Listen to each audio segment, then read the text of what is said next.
And so now we are joined by Margaret M. Rose, and you are a writer, Yes, a ma'am. poet, and an author, correct? Yes, ma'am. And you have a book out.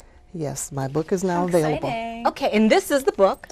That's the book. Okay. It's called Hush, Our Brothers Are Speaking. Hush, Our Brothers Are Speaking. Now, when I first saw the title, I'm thinking, why do we have to hush? Is that because men don't talk that much, or why the title? The title is my way of telling the world that our youth have something to say. These are kids who are speaking to the world about their living conditions. By the time they're 16, 17, their lives are dead-ended, when they should be hopeful about going out into life, starting their future. In the inner city, I had a detective tell me, I'm from Warrensville Heights, Ohio.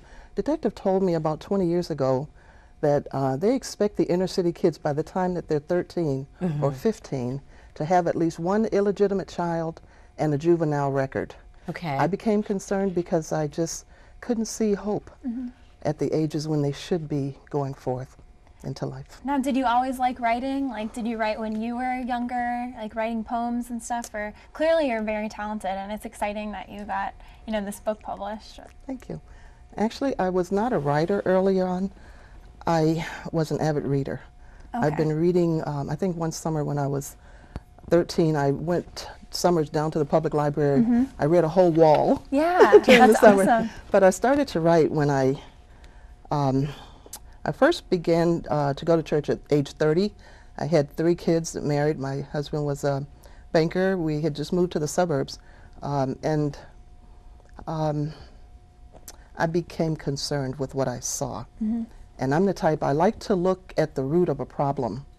And when I began to see, I call it what the struggle really is, you get alarmed. You want to sound an alarm to warn people, because most things in life, I believe, can be avoided through education and enlightenment, but we have to share. We have to share what we see. And again, I want to go back to the guys, because you talked about our youth, and you know, you didn't like what you were seeing. Yes. But again, I'm kind of interested in the title, or is that just one of the poems? Because does this book address itself to our young girls or not?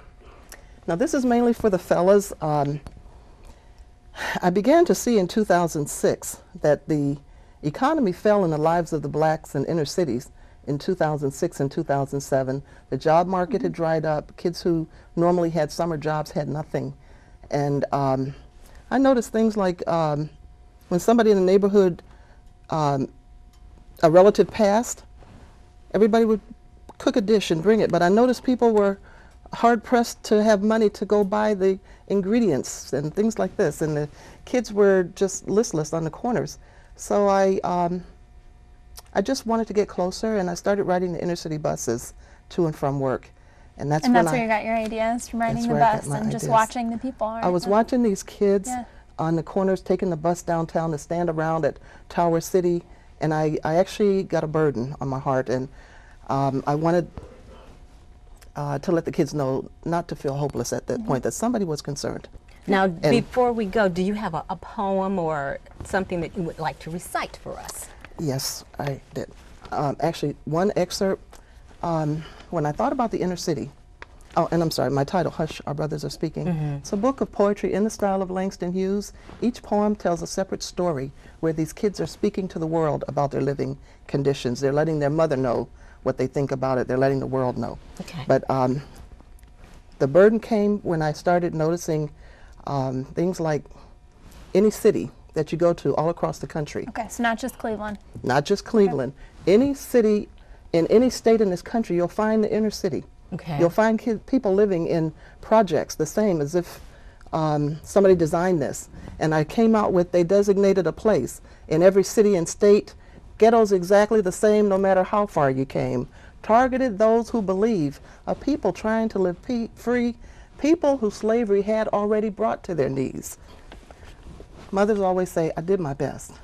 And this kid is addressing what he thinks about that. My mama always said, Lord knows I did my best, as she made bad decisions that made our lives rough. Children need a mother smart, always prayerful and sober, because the excuse I did my best is just not good enough.